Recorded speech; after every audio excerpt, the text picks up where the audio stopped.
Okay, so today I'm doing a complex number question. It's from an old mock paper and it's typical of what you get in your exam. The complex number comes up every year, usually in the 25 mark section, and while some parts are tricky, they are pretty much the same year on year. Okay, if you do a few of them in a row, you get really good at them. Okay, so let's look at part A. The complex numbers Z1 and Z2 are shown on the Argand diagram.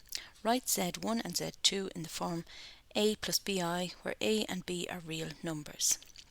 So let's remind ourselves, on the Argand diagram, the horizontal axis is for real parts and the vertical axis is for imaginary or I parts. So if we look at Z1 right here, you can see that it's directly above 2 on the real axis, so the real part is 2, and it's across from 3 on the imaginary, so that's plus 3i.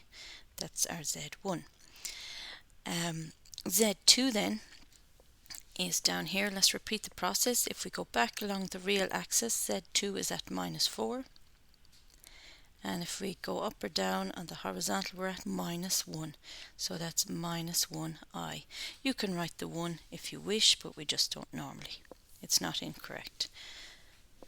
Now let's have a quick look at the marking scheme to see how we might have gotten on, which is here.